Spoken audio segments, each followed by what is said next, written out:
Are you ready to break free from the doubts and limits holding you back? Welcome to Embrace Your Value, where therapy meets coaching to help you unlock your true worth and take control of your life.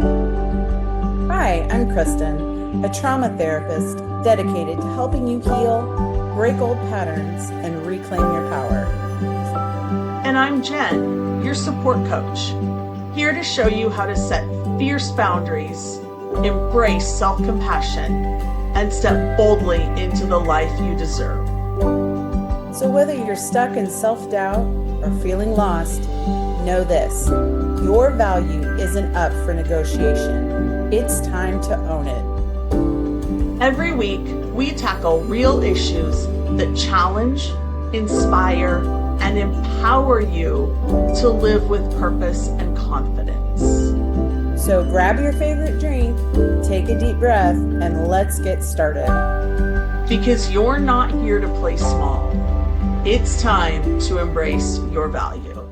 Welcome back to Embrace Your Value. I am Kristen, your friendly neighborhood therapist, and I've got Jen Anderson here with me, as always, our beliefs and boundaries specialist, and we have a very interesting episode today, something a little off our regular path. We'd like to talk about, if you know your worth, why does your body still panic? And let's say this out loud. A lot of women listening to this know their worth. They've done the journaling. They've done the therapy. They've done the affirmations. So why does their body still react like they're unsafe when they're trying to speak up or say no? Okay, Jen, I want to normalize something right away because I see this all the time. And I know a lot of listeners do too. You can know your worth and still feel your body panic. It doesn't mean you're failing. It doesn't mean the work didn't stick. And it definitely doesn't mean you don't actually believe what you say you believe. All the work that you've done to make that belief true. It just means that your nervous system learned something different earlier. There's an important distinction here. There's intellectual insight, and then there's embodied safety. Insight is when you can say, I know I deserve respect. I know it's okay to say no. Maybe even I know my needs matter. All the things that we've talked about before. But those are all cognitive, right? That's the intellectual fact part of just knowing your worth. Embodiment is when your body agrees with your thoughts. And those don't always update, if you will, at the same time. In this case, your body isn't reacting to the present moment the way your mind is. It's reacting based on past patterns of safety and danger. So when you go to speak up or set a boundary, or unfortunately disappoint someone, your body isn't asking, is this reasonable? It's asking, is this safe? And if at some point in your life, using your voice led to conflict, rejection, withdrawal, emotional fallout, your nervous system learned that speaking up equals risk. Ladies, whoever's listening, this isn't a willpower issue.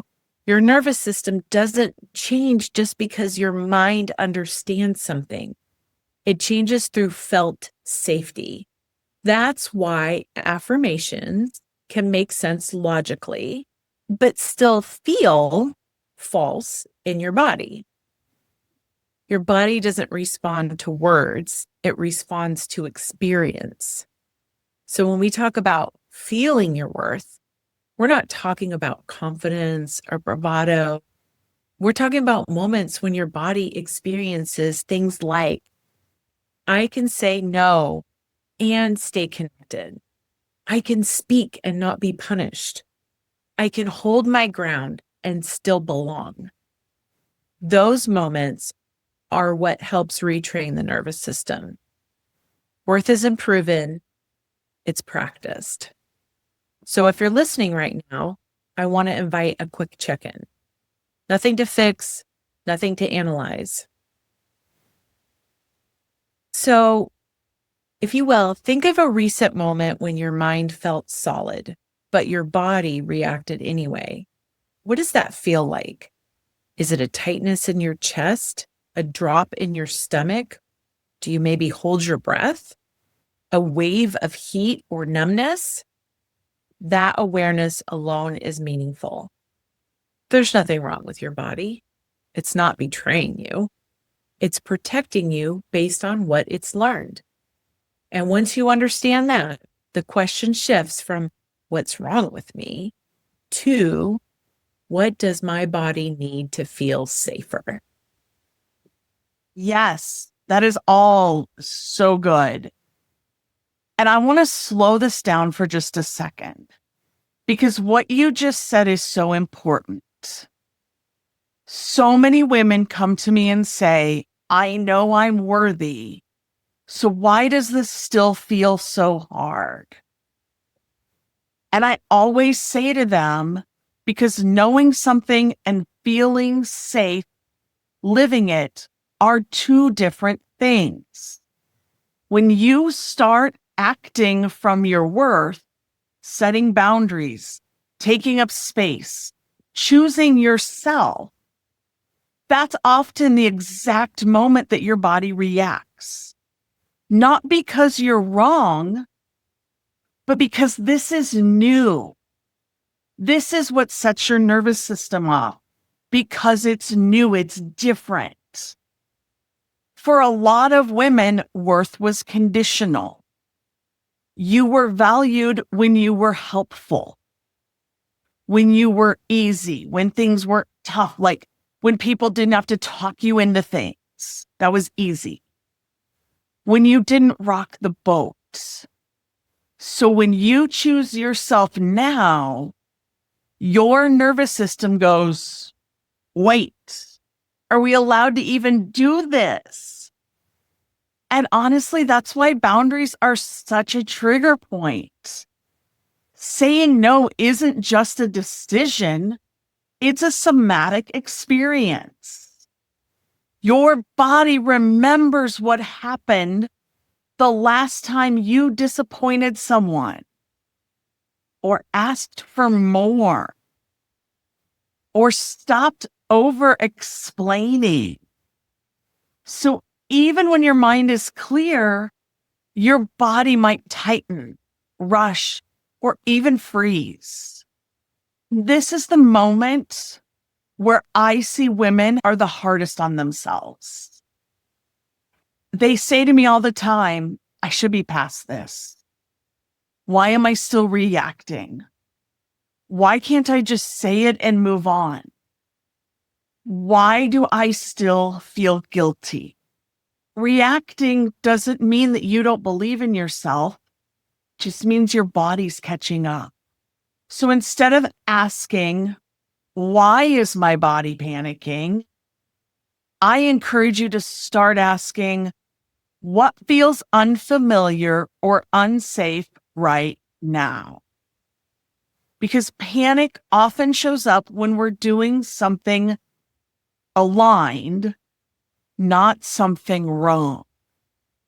And I want to tell you that when you're doing something aligned that you've not done before, when you were doing it in misalignment, you learned that that was the right way. Now that you're getting into alignment and you're doing these things the way you want to do them and you're putting yourself first, this is why your body's panicking. Not because you're doing it wrong, because you're finally in alignment. And pretty soon, your body's going to understand that and it's not going to panic. It's going to be the greatest feeling ever. Growth does not always feel expansive at first. Sometimes it feels like resistance in the body. Embodied worth is built in small moments. Moments where you say a soft no and you survive. Moments where you don't over-explain and your world doesn't fall apart. Moments where you feel the discomfort and you stay present anyway. You just let it be. That's how your body learns, oh, we are okay. We can do this. This is allowed. So if you're listening to this and thinking, I get it, but my body still reacts, I want you to hear this clearly. You're not behind. You're not broken. You are in the middle of integration. And when we integrate, we learn new things.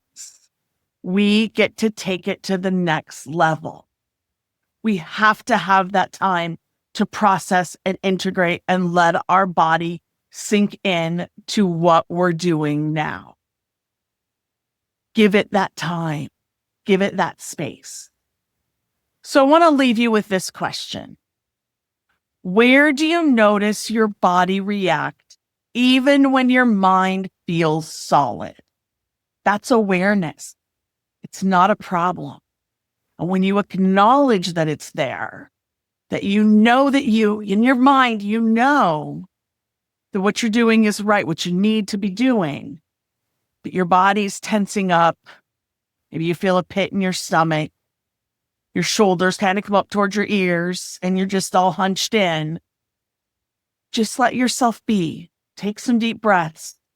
Let yourself feel it, because then you're aware of it and you understand it's not a problem. It's the doorway to helping your body catch up. Exactly. The awareness is absolutely crucial. If we are not paying attention to our body, we get lost in our thoughts. So we really have to work on finding and understanding what's happening within our physical body. So before we wrap up, we want to offer you a short practice. And it's not intense. It should not be emotional. It's just a way to help your body feel a little more present, right? So if you're in a place where it feels safe, you can try this. If not, just listen. There's no right or wrong way to do it. If you're sitting or standing, see if you can notice where your body is supported. So if you're sitting, maybe it's the chair beneath you, or the floor under your feet, or the back of your body against something solid. You don't have to relax, just notice the support. And there's no wrong answer here. You don't have to try to figure out which one is the most intense. So just pay attention to whatever your body is leaning into. Now, gently let your eyes look around your space. You're not searching for anything specific. You're just noticing. Name 3 things you can see, silently or out loud. Let your eyes move slowly. Bring your attention inward for a moment. Notice one place in your body that feels neutral or okay. Not great, not calm, just okay. It might be your hand, your feet, your jaw, anywhere. It's okay. Stay with that spot for a few seconds. Now, notice your breath without changing it. See where it's easiest to feel your chest, your belly, or the movement of air at your nose. If it feels natural, allow one slightly longer exhale. No pushing, just a soft release. If your body could say one sentence right now, it might be something like, we're here. We're okay. There's no rush. You don't need to believe it. Just let the words land. This exercise is an example of what it might look like to help your body catch up. Not by forcing calm, not by fixing anything, but by offering small moments of safety and presence. And this is how we build the safety in our body, by little moments exactly like this. Yes. And you can come back to this anytime, especially after a hard conversation, a boundary moment, or that familiar body reaction that we talked about in this episode. As you move through the rest of your day, just notice, does your body feel even 1% more settled than it did before? That's enough. That's what we're striving for. If you enjoyed this episode and you got a lot out of it, we would love for you to subscribe and to share it with a friend. Share this goodness with somebody else that you know needs it. Yes, we hope you found value in this, and please let us know if you liked this. I know it's a little different than what we usually do, so some feedback would be great. Other than that, we will see you next week. Bye. Thank you for being here with us today. If today's episode hit home, don't just keep it to yourself. Subscribe, leave us a review, and share this episode with someone who needs to hear it. Because everyone deserves to know their worth. Next week, we're diving even deeper with more insights and tools to help you break free from limitations and live authentically. Until then, keep raising your standards, owning your worth, and embracing your value.